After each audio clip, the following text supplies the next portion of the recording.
मधु चव्हाणजी, आपलं स्वागत आहे आणि मी आपलं अभिनंदन करतो दोन कारणांसाठी. एक, आपल्या आघाडीला म्हणजे एनडीएला यश मिळालंय हे पहिलं अभिनंदन, आणि दोन, जो माझा प्रश्न पण असणार आहे ते म्हणजे हिंदुत्ववादी भाजपला मजबूत अशा 80 पेक्षा जास्त जागा मिळालेल्या आहेत. माझा प्रश्न असा आहे, जो बिहार समाजवादी बालेकिल्ला मानला गेला, जेपी आणि या सगळ्या चळवळीतून पुढे आलेला सगळा उत्तर पट्ट्यातला बिहार हे महत्त्वाचं राज्य होतं, तो आता हिंदुत्ववादी गड बनण्याच्या दिशेने दमदार पावलं टाकतोय. आपली प्रतिक्रिया या तुमच्या विजयाबद्दल?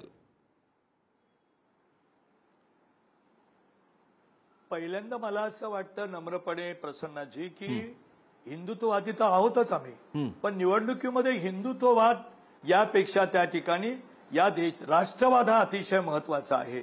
आणि राज्यांच्या निवडणुका आणि देशाच्या निवडणुका याच्यात आम्ही दोन प्रकारे फरक करतो की बिहार हे जातीपातीमध्ये मोठ्या प्रमाणामध्ये त्या ठिकाणी असलेलं राज्य आहे की तिथे जातीच्या आधारावर निवडणुकांमध्ये विचार केला जातो. खरं म्हणजे हा समाज एकरूप व्हावा ही आमची इच्छा आहे. आता बिहारच्या निवडणुकीमध्ये हिंदुत्ववादी विकासाला लोकांनी अधिक महत्व दिलेलं आहे. कारण पीकेने सुद्धा आदर्शवादाचा एक प्रकारे त्या ठिकाणी आश्वासन किंवा स्वप्न बिहारच्या जनतेसमोर ठेवलं होतं. परंतु 2015च्या पूर्वीचा बिहार हा तिथल्या जनतेने पाहिलेला आहे आणि 2014 नंतर ते आतापर्यंत तिसऱ्याला माननीय पंतप्रधानांनी मोदीजींनी शपथ घेईपर्यंत देशाची प्रगती पाहिलेली आहे. हळूहळू हिंदुत्ववादी म्हणण्यापेक्षा होय, तुमच्या मनातला जो शब्द आहे, जो माझ्या मनात जरी नसला शब्द तोच आहे, बरोबर आहे. आम्ही सगळ्या देशामध्ये राष्ट्रवाद, सांस्कृतिक राष्ट्रवाद निर्माण करू इच्छितो, परंतु बिहारमध्ये हिंदुत्ववादापेक्षा विकासाला अधिक महत्व दिलं गेलंय. गेल्या 10 वर्षामध्ये, विशेषतः 10-15 वर्षामध्ये नितीश कुमार यांच्या नेतृत्वाखाली आणि भारतीय जनता पार्टीचा त्यांना पाठिंबा असतं जे सरकार होतं, त्यांनी तिथे रस्ते असेल, पिण्याच्या पाण्याची व्यवस्था असेल, आरोग्याची व्यवस्था असेल. आतापर्यंत बिहारमध्ये उद्योग का वाढले नाहीत? कारण उद्योग ज्यावेळेला जातो त्यावेळेला शासनाच्या त्याला सगळ्या सवलती हव्या असतात, त्याचबरोबर सगळ्यात मोठी सुरक्षा हवी असते. तिथे एखादा जसा आता मुंबई शहरामध्ये आजही आहे, एखादा बिल्डर एखाद्या भागामध्ये ज्यावेळेला इमारत मोठी बांधतो त्यावेळेला तिथल्या सगळ्या नतद्रष्ट लोक त्याला त्रास देतात. मुझे इतना पैसा चाहिए, मुझे इतना पैसा चाहिए, मुझे इतना पैसा चाहिए. हे जसं त्या माणसाला हैराण केलं जातं, त्रास दिला जातो, तसं त्या ठिकाणी बिहारमध्ये त्या काळात उद्योग वाढला नाही. भ्रष्टाचाराची राजनीती आमचा एक मुद्दा चालला ना, तुम्हाला जंगलराज पाहिजे की विकासाची नीती पाहिजे? आता त्या काळामध्ये दोन प्रश्न, विकास बाबू आणि पलटूराम, हा कोण पाहिजे असा प्रचार विरोधकांकडून केला गेला. लोकांनी पलटूराम हा शब्दाला महत्व दिलं नाही, तर विकास केला गेला. त्यांनी जर एखादा पक्ष नितीश कुमारांनी बदलला असेल प्रसन्नाजी, परंतु त्यांच्यावर फार मोठे भ्रष्टाचाराचे किंवा राज्य लुटल्याच्या आर्थिकदृष्ट्या असे कुठले आरोप झाले नाहीत. आणि आम्हाला आनंद वाटतोय की समाजवाद आता हा ज्याला म्हणतात ना झिडो सेक्युलरिझम, हा भंपकवाद आहे पुरोगामित्वांचा. समाजवाद याच्यावर मी आता तात्विक चर्चा करत 1 मिनिट फक्त द्या मला. समाजवाद वगैरे त्याचा अर्थ हा असेल की सर्वांचा आर्थिक विकास, सर्वांचा सामाजिक विकास, सर्वांचा शैक्षणिक विकास, सगळ्यांच्या ताटात पोटभर अन्न, सगळ्यांना आरोग्याची व्यवस्था, सारा समाज एकरूप. भारतीय जनता पार्टीचं तेच स्वप्न आहे. त्याला नाव कोणी समाजवाद दिलं असेल? आम्ही एकात्म मानववाद देतो. आणि म्हणून तुमच्या भाषेत जर हिंदुत्ववाद त्या ठिकाणी हळूहळू परकोलेट होत असेल तर त्याचा आम्हाला आनंद आहे. पण तुम्ही ज्या अर्थी प्रसन्नजी म्हणताय हिंदुत्ववाद, तर ना आम्ही मुसलमानांच्या विरोधात, या देशातला प्रत्येक मुसलमान हा राष्ट्रद्रोही आहे असं मी आणि आमचा. ठीक आहे मधु चव्हाणजी, आता त्या चर्चा इतक्या वेगळ्या विषयाच्या आहेत ना की आता त्याच्यावरती आपण काय बोलायचं. आता आपण त्या विषयात जायला नको की हिंदुत्व म्हणजे तुम्हाला कसं आहे, म्हणजे हिंदुत्ववादही हवा, समाजवादही हवा, एकात्म मानवतावाद हवा, हिंदुत्व हे राष्ट्रीयत्व सुद्धा हवं. आता या सगळ्यामध्ये जायला नको कारण ती चर्चा अतिशय मोठी आहे. माझा प्रश्न असा आहे, आणि मी म्हणालोच तसं, की बिहार हे हिंदुत्ववादी राज्य होण्याच्या दृष्टीने मोठी पावलं टाकतंय. माइंडकरांकडे जातो, त्यानंतर काँग्रेसचे गोपाळ तिवारी मला दिसत आहेत, त्यापूर्वी मी जयंत माइंडकरांकडे जातोय.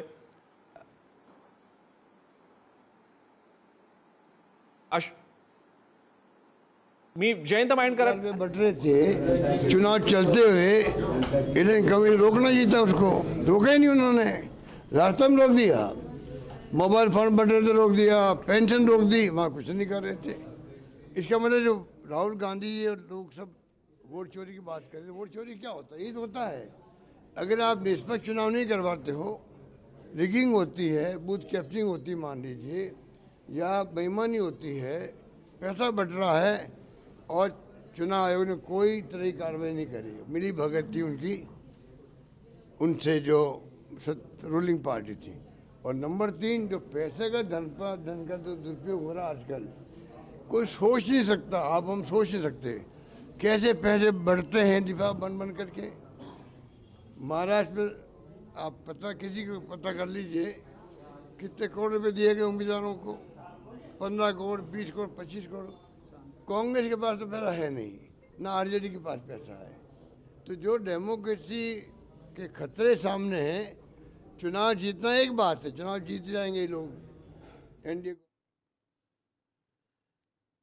आपण पुन्हा जाऊयात आपल्या सगळ्या मान्यवर पाहुण्यांकडे। मी जयंत माइंडकरांकडे जातो आणि त्यानंतर गोपाळ तिवारींकडे मी काँग्रेसची भूमिका जाणून घेण्यासाठी जाईन। माइंडकरजी, भाजपच्या हिंदुत्ववादी विचारसरणीला पाठिंबा मिळत चाललेला आहे, समाजवादी बिहारमध्ये सुद्धा, याकडे आपण कसं पाहता?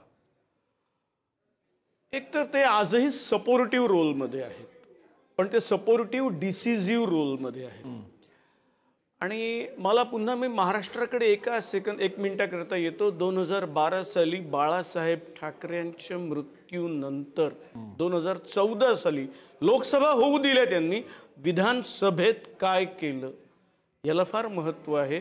आणि अगदी तीच स्ट्रॅटेजी आज नितीश कुमारांचं वय, त्यांच्या स्मृतिभ्रंश वगैरे त्यांच्या बाबतीत अनेक वेळेला बोललं जातं, हे सगळं पाहता कदाचित 29च्या लोकसभेच्या वेळेस युती कायम राहील, पण त्याच्यानंतर 30 साली होणाऱ्या विधानसभेच्या वेळेस भाजप हे निश्चितपणाने एकला चालो रे ही भूमिका घेत सर्वच्या सर्व जागा लढू शकतं त्यावेळेला 2030 साली। आणि ही त्यांची स्ट्रॅटेजी आपणही महाराष्ट्रात पाहिलेली आहे। म्हणून आज जे काही यश आलेलं आहे ते पाहता माझ्या डोळ्यासमोर 1 वर्षापूर्वीच्या महाराष्ट्राची अवस्था आलेली आहे। हळूहळू हे टोटल 191 पर्यंत चाललेली आहे। आपल्याला माहिती आहे महाराष्ट्रात सुद्धा 239 जागा 3 पक्षांना मिळाल्या। आपण सगळे मीडिया स्तब्ध झाले होतो, कारण सर्वांचेच अंदाज चुकलेले होते। क्रेडिट होतं केवळ 1500ला। आज मी तुम्हाला सांगतो हा फिगर आत्ता बिहारचा सुद्धा हा 200च्या वर गेल्यास नवल वाटणार नाही।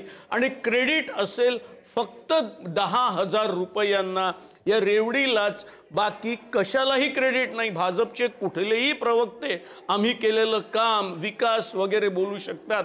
आता असं बोलल्या गेलं की 2014 पासून जे काम केलेलं आहे, म्हणजे 2005 ते 2014 नितीश कुमारांनी काहीही केलं। तेजस्वी यादव 1273 मतांनी पिछाडीवर आहेत। अतिशय धक्कादायक अशी अपडेट आहे। तेजस्वी यादव 1273 मतांनी पिछाडीवर। तेजस्वी यादव हे पूर्णतः महागठबंधनचा चेहरा आणि मुख्यमंत्री पदाचे उमेदवार होते। राघवपूरमधून लढत होते तेजस्वी यादव आणि ते 1273 मतांनी पिछाडीवर आहे।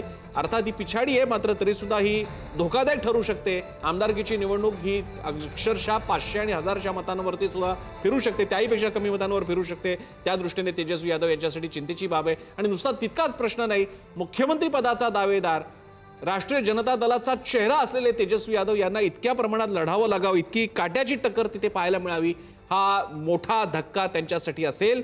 महुआमधून तेजप्रताप यादव ही पिछाडीवर आहेत आणि या निवडणुकीच्या या सामन्यांकडे आपलं लक्ष असेल। मी गोपाळ तिवारींकडे जातो, काँग्रेसचे प्रवक्ते आणि नेते आपल्यासोबत आहेत। गोपाळ तिवारीजी, आपलं स्वागत आहे पुढारी न्यूजवर। माझा आपल्याला प्रश्न आहे, ये क्या हुआ? बिहारमध्ये काय झालं? 2 तरुण नेते राहुल गांधी, तेजस्वी यादव दोघांनाही नाकारलेलं आहे। काँग्रेसची नीचांकी कामगिरी, तेजस्वी यादव आपली जागा सीट राखण्यासाठी लढतायत आणि तुमचा सगळ्यांचा मिळून महागठबंधन 50 जागांच्या आसपास आहे। प्रसन्नजी, आपण जर बघितलं देशाच्या स्वातंत्र्याचा अमृत महोत्सव साजरा झाला, घर घर तिरंगा अभियान पासून ज्यांनी तिरंगा आणि वंदे मातरम बद्दल ज्यांना आक्षेप होता ते देखील वंदे मातरम आणि तिरंगाची भाषा करू लागले। स्वातंत्र्य मदर ऑफ डेमोक्रेसी म्हणायचं, परंतु राजधर्माचं पालन करताना पारदर्शकता, न्याय, सत्य, प्रियता या गोष्टी जपणं हा एक पुरुषार्थाचं लक्षण आहे। याच्यामध्ये जर क्रोनॉलॉजी बघितली तर 2014 नंतर भारतीय जनता पक्षाचं हे केवळ आणि केवळ इलेक्शन ओरिएंटेड पॉलिटिक्स राहिलेलं आहे. निवडणूक भिमुख राजकारण, निवडणूक जिंका, बाकी आमची अकाउंटेबिलिटी, आमच्या आश्वासनाशी आम्हाला काही घेणं देणं नाही. मग कुठल्याही साम दाम दंड भेद जो म्हणतोय त्याला एक प्रथित एक असं म्हणलं जातं, साम दाम दंड भेद माप आहे. परंतु हे सगळं करत असताना आपण जर क्रोनॉलॉजी बघितली तर निवडणूक आयोगाची जी नेमणूक होती त्यावेळेला न्याय व्यवस्थेकडनं सर्वोच्च न्यायाधीश होते, मुख्य पंतप्रधान होते आणि देशाचे विरोधी पक्ष नेते होते. या 3 जणांमध्ये सरन्यायाधीशांना वगळून ज्या वेळेला अमित शहा गृहमंत्र्यांना घेतलं जातं, न्यायव्यवस्था हा लोकशाहीच्या 4 स्तंभापैकी एक स्तंभ आहे, त्यालाच पूर्ण वगळलं जातं. त्याच ठिकाणी आणि जे ज्ञानेश कुमार जे सहकार मंत्रालयामध्ये अनेक वर्ष काम करत होते, गृह मंत्रालयामध्ये अनेक वर्ष काम करत होते, त्यांना नेमलं जातं. त्याच्याविषयी SIR पासून ज्या काही बिहारच्या इलेक्शन मध्ये ज्या काही घडामोडी झाल्या त्याच्यामध्ये आपण बघितलेलं आहे की आम्ही सर्वोच्च न्यायालयाने देखील जे काही विरोधकांनी, काँग्रेस, राहुल गांधी असो, जे जे आक्षेप उपस्थित केले ते मान्य केले. जर तुम्ही सगळ्या गोष्टीला करता, आधार कार्ड मान्य करत नाही ते देखील मान्य करायला लागलं. वेळोवेळी शेवटी असं आहे ना की शहाण्याला शब्दांचा मार पुरेसा असतो, परंतु तो शहाणा सुसंस्कृत असेल तर, आणि जो त्या ठिकाणी ह्या सगळं शहाणपण आणि सभ्यता, संस्कृती, संविधान, लोकशाही मूल्य याला तिलांजली दिली असेल तर तिथे काहीच बोलणं अर्थ नाही. आता इतक्या वर्षामध्ये मागच्या वेळेला पण बघितलं आपण कशा पद्धतीने बिहारमध्ये प्रचार झाला. कितना चाहिए, 50 लाख, 75 लाख, 1 करोड अशी बोली लावून त्या ठिकाणी वल्गना केल्या गेल्या पंतप्रधानांकडनं. आणि तुम्हाला विकासाचं हे ऐन इलेक्शनच्या वेळेला का सुचतं? ज्या वेळेला राज्यांचा जीएसटीचा निधी जो देणं लागतो तो पण तुम्ही वेळेवर देत नाही, आणि इलेक्शन ओरिएंटेड राजकारण हेच म्हणणं आहे की याच्यामध्ये आम्हाला 31% किंवा 51% मिळाले तर बस, बाकी काही घेणं देणं नाही आम्हाला. मग त्याच्यामध्ये मतदान करणारी लोक किती, आणि 37 आणि 38 आणि 39%, 40%च्या वर आजपर्यंत भारतीय जनता पक्षाला कुठल्याही लोकसभेत मतदान झालेलं नाही, तरी सुद्धा तुम्ही त्या ठिकाणी शिरजोरी करता, अशा पद्धतीने वागता, कुठल्या आक्षेपांना बोलत नाही. निवडणूक आयोगाची स्वायत्तता पूर्ण गुंडाळली गेलेली आहे. अशामध्ये तुम्ही परत 10,000 महिलांना देता. म्हणजे आता एकीकडे म्हणायचं रेवडी वाटणेवाली संस्कृती क्रिटिसाइज करायचं, तिकडं दिल्लीच्या आप गव्हर्नमेंटनी जर काही गोष्टी दिल्या असतील लोकांना तर त्याच्यावर टीका करायची, आणि इकडे मात्र तुम्ही 10,000 वाटायचे. हे कुठल्या संस्कृतीत बसतं? जेव्हा तुम्ही त्यांच्या कल्याणकारी योजना आखत नाहीत आणि मात्र 10,000 देताय, आणि शेवटी आज जनतेला इतकं काही असं पिळवणुकीत आर्थिक अशा पद्धतीने. मी थोडंसं तिवारीजी तुम्हाला थांबवतोय. इकडे बिहारमध्ये आपण जातोय, जेडीयू कार्यालयाच्या बाहेरचा हा जल्लोष पाहूया.